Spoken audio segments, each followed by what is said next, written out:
जब भी हम एलन मस्क का नाम सुनते हैं ना तो दिमाग में दो एक्सट्रीम बातें आती हैं।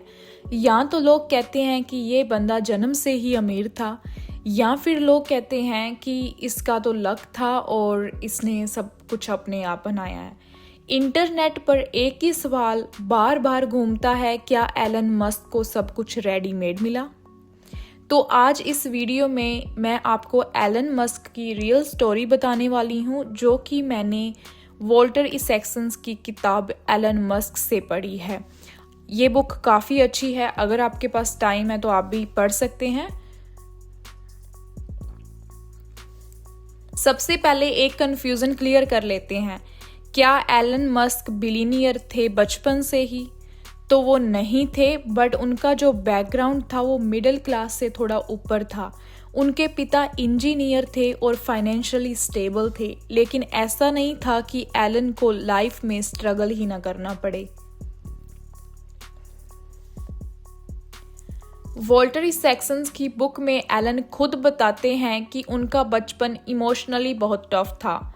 उनका अपने पिता से रिश्ता अच्छा नहीं था और स्कूल में भी उनके कुछ ज़्यादा फ्रेंड्स नहीं थे। उन्हें बहुत बुली किया जाता था क्योंकि वो इमोशनली और सोशल पर्सन नहीं थे।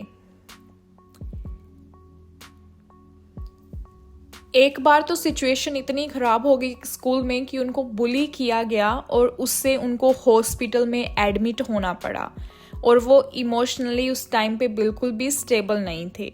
पर उनका जो ये अकेलापन था एलन मस्क को वही अलग बनाता है।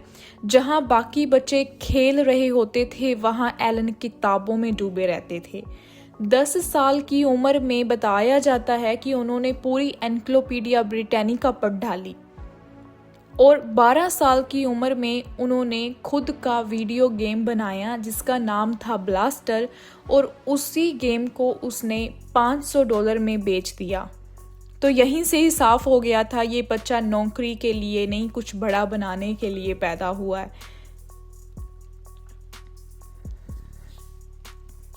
एलन मस्क का जन्म जो है वो साउथ अफ्रीका में हुआ था, पर उनको वहाँ पर अपना फ्यूचर नहीं दिखता था। वो ऐसे देश में जाना चाहते थे जहाँ इनोवेशन और बिग थिंकिंग पॉसिबल हो। वो पहले कनाडा गए, फिर यूएसए पहुँचे। उन्होंने यूएसए जाकर फिजिक्स और इकोनॉमिक्स में स्टडी की, पर उनकी रुचि उसमें भी नहीं थी, ये बताया जाता है। उनका फोकस था कि मैं कुछ बड़ा बिल्ड करूं, कुछ कंपनीज बिल्ड करूं। 1995 में उन्होंने अपने भाई के साथ मिलकर एक कंपनी स्टार्ट की जिसका नाम था जिप2। उनके पास उस समय इतने पैसे नहीं थे, प्रॉपर ऑफिस नहीं था। कई बार बताया जाता है कि उन्हें फ्लोर पर भी सोना पड़ता था उस समय। कुछ साल बाद जिप2 बिक गई और एलन मस्क को करीब $22 मिलियन मिले। इसके बाद उन्होंने X.com बनाई, जो आगे चलकर पेपल बनी। इंटरेस्टिंग बात यह है कि वो पेपल के सीईओ थे और उनको सीईओ की पोजीशन से हटा दिया गया क्योंकि लोग मानते थे कि वो बहुत ज़्यादा रिस्की डिसीजंस लेते हैं और किसी भी चीज़ पे वो इन्वेस्ट कर देते हैं। लेकिन 2002 में पेपल ईबे को बिक गई और एलन मस्क बन गए करीब $180 मिलियन के मालिक। अगर कोई नॉर्मल इंसान होता तो इतना पैसा मिलने के बाद वो लाइफ एंजॉय करता, लेकिन एलन मस्क नॉर्मल नहीं थे। उन्होंने यह सारा पैसा ऑलमोस्ट टेस्ला और स्पेसएक्स में लगा। 2008 तक हालत ये थे कि स्पेसएक्स के 3 रॉकेट फेल हो चुके थे, टेस्ला बंद होने वाली थी और एलन मस्क ऑलमोस्ट बैंकरप्ट थे। पर अभी भी उनकी कहानी ख़त्म यहाँ नहीं हुई थी। उनका एक रॉकेट बचा था लॉन्च होने वाला। जब वो लॉन्च हुआ तो वो सक्सेसफुल हो गया, जहाँ से जो एलन मस्क हैं वो एक सक्सेसफुल लोगों में गिने जाने लगे। और आज अगर हम देखें कि एलन मस्क के पास क्या क्या है, तो वो ओन करते हैं टेस्ला, स्पेसएक्स, स्टारलिंक, न्यूरालिंक और XI। वो दुनिया के सबसे अमीर लोगों में गिने जाते हैं, लेकिन वो खुद कहते हैं मैं लग्जरी पर नहीं, मिशन पर पैसा खर्च करता हूँ।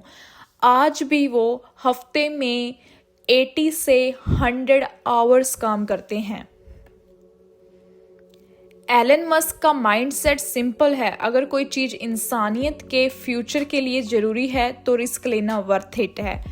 तो क्या एलन मस्क अमीर बाप का बेटा था? नहीं, वो सेल्फ मेड है, लेकिन एक्सट्रीम स्ट्रगल, फेलियर और रिस्क के साथ। अगर आपको ये कहानी इंस्पायर करती है और इस वीडियो में कोई वैल्यूड इन्फॉर्मेशन मिली, please subscribe to my channel so that I can provide you more valued information. Thank you.